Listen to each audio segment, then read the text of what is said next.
한 주의 마지막인 매주 금요일 영화 속 과학을 찾아보는 시간입니다. 사이언스 레드카펫, 오늘도 양우영 기자와 함께하겠습니다.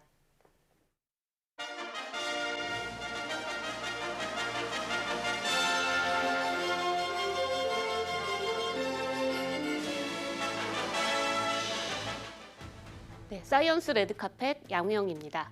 오늘 만나볼 작품은 영화 더문입니다. 올여름 극장가는 빅4 영화가 관객 맞이를 준비 중인데요. 그중 더문은 유일한 SF 영화입니다. 사실 SF라는 장르는 한국 영화가 유독 약한 장르였는데 과연 더문이 헐리우드 SF에 길든 관객들을 만족시킬 수 있을까요? 키워드를 통해서 자세히 살펴보겠습니다. 첫 번째 키워드는 유인 달 탐사입니다. 영화 더문은 오는 2029년 우리나라가 유인 우주선인 우리호를 발사해서 달 탐사에 직접 나서면서 벌어지는 이야기를 다뤘습니다. 지난 5월이었죠. 이 누리호 3차 성공을 우리가 경험한 만큼 영화 속 유인 달 탐사라는 설정이 좀 더 현실적으로 다가오고 있습니다. 한국 최초의 유인 달 탐사선 우리호.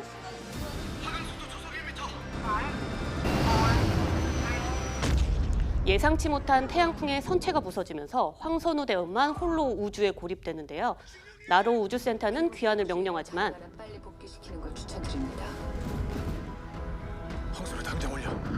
황선우는 달에서의 임무 수행을 택합니다. 대원 황선우, 지금부터 메인 미션 시작하겠습니다.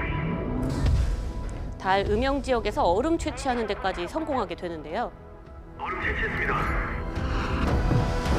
하지만 태양풍의 여파로 달 표면에 수많은 운석이 떨어지면서 황선우는 또 한 번 고립 위기에 처합니다.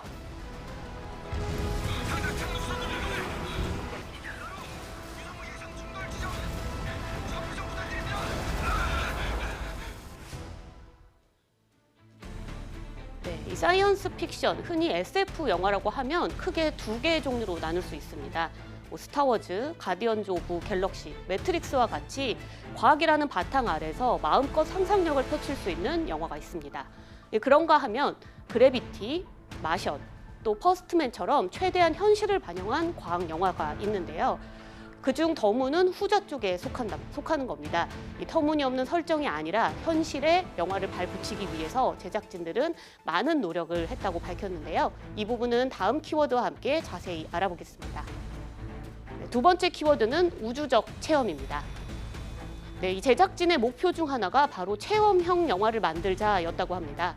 현재 우리나라의 과학기술력을 왜곡 없이 스크린에 구현할 수 있도록 이 7개월이 넘는 프리 프로덕션 기간 동안 항우연과 천문연 등으로부터 자문을 받았고요. 고증에도 힘썼다고 합니다. 달 착륙선과 드론, 그리고 월면차까지 더문은 달에서의 모든 장면에 과학 검증을 거쳤습니다. 유인 우주선에 대한 상상도나 계획도를 찾아보고 기초 설계를 맞추고 그것을 갖고 박사님들 찾아가서 자문을 받아서 나사 방식처럼 다 만들었다.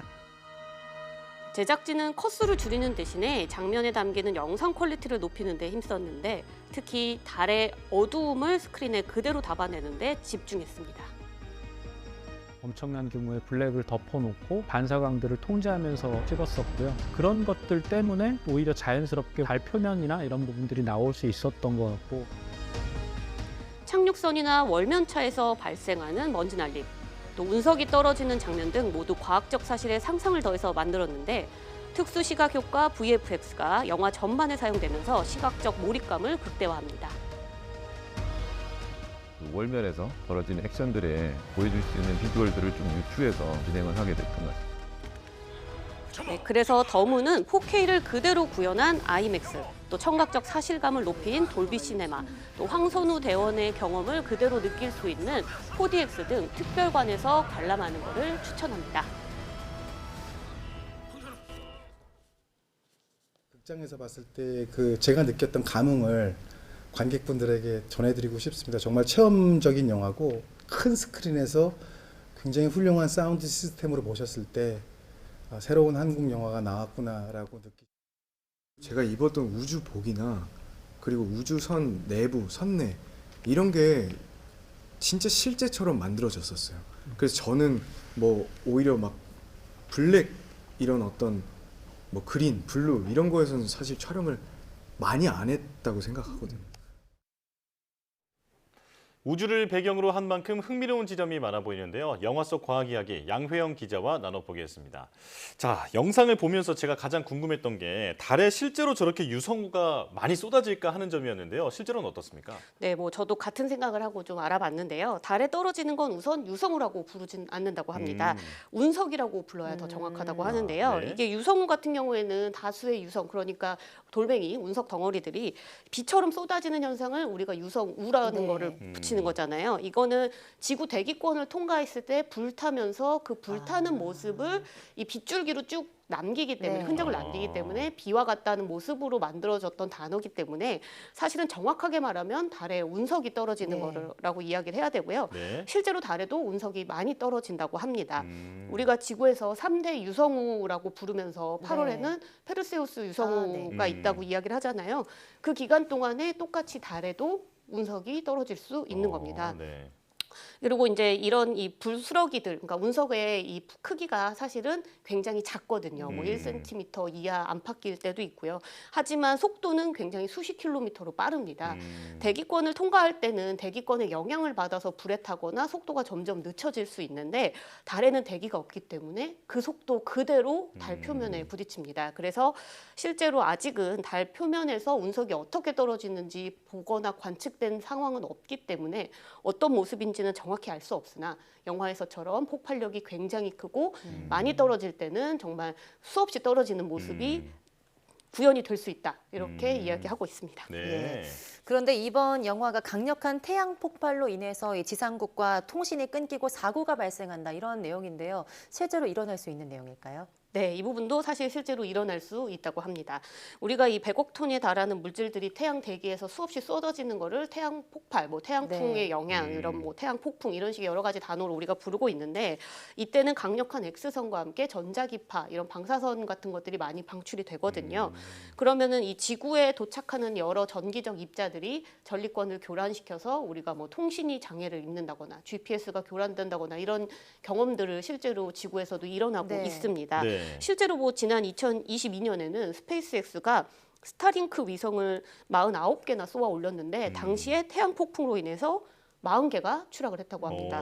또 2003년에는 태양 흑점 폭발로 인해서 일본의 환경 관측 기술 위성이 이 전자 회로가 파괴된 바도 있었다고 합니다. 그러니까 이런 태양 폭풍에 의해서 선체가 부서지거나 어떤 문제가 생기는 일은 충분히 있을 수 있는 일이고요. 우리가 지구에서 태양의 흑점 활동을 관측을 해서 태양 폭발이 언제 일어나는지를 예측을 하고 이 시기를 우리가 뭐 이제 안내를 하기도 하고 이러거든요. 네. 하지만 태양도 26일에 한 번씩 자전을 하고 있습니다. 예. 우리가 태양 뒷면에서 일어나는 현상까지 폭발이 언제 일어났는지 관측하기는 어렵기 때문에 태양 뒷면에서 일어나는 흑점 폭발 현상이 마침 자전의 시기와 겹쳐서 태양의 앞면 쪽으로 넘어오게 되면은 이 태양 폭발의 현상을 우리가 미처 예측하지 못하고 우주에서 뭐 올라가 있는 위성이나 뭐 정거장들의 영향을 크게 미칠 수도 있다고 합니다. 그렇군요. 자, 상당히 사실에 기반해서 만든 영화라는 생각이 드는데요.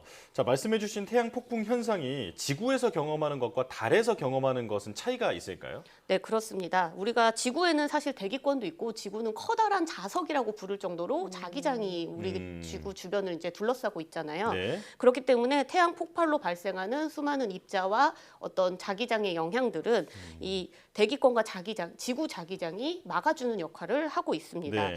특히 대기권으로 들어오는 우주 방사선의 경우는 산소나 질소의 분자들과 충돌을 하면서 점차 능력을 잃어서 공기 중에 흡수된다고 알려져 있거든요.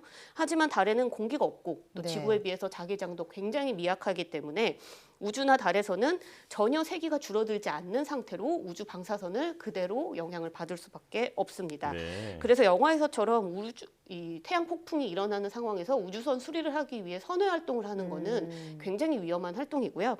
실제로 이 대기권 밖에 있는 우주 비행사들의 경우는 이 태양 폭발이나 이 뭐 태양풍의 영향이 심각해졌을 때는 선회 활동이 금지돼 있고 그 국제 우주 정거장 ISS에서도 굉장히 깊숙한 곳에 자리를 하고 움직이지 않는 것을 이렇게 권하기도 하고 있습니다. 그렇군요. 네, 어떻게 보면 지구에 있는 대기가 굉장히 큰 역할을 하고 있지 않나 싶은데요. 영화에서는 또 2029년에 우리나라가 미국에 이어서 두 번째로 유인 달 탐사, 그 달 표면에 발자국을 남기는 나라가 됐는데요. 실제 우리나라가 계획하고 있는 달 탐사 로드맵은 어떻게 진행되고 있을까요? 네, 우선 우리나라에도 달 탐사선이 있죠. 네.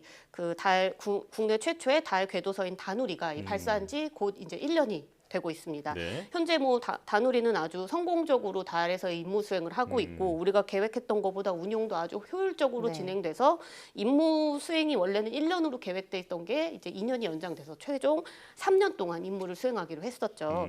그만큼 우리나라의 이 달 탐사에 관련된 어떤 계획들도 앞으로 좀 더 진취적으로 진행될 것으로 기대가 되는데요. 국내에 발표돼 있는 달 탐사 로드맵을 살펴보면요. 2032년에 달 착륙과 자원 채굴을 목표로 하고 있고요. 이건 영화에서처럼의 유인 탐사를 말하는 건 아니고 무인 탐사, 로버를 보내는 방식으로 이루어질 예정입니다. 또 2045년에는 화성 착륙을 목표로 하고 있는데요.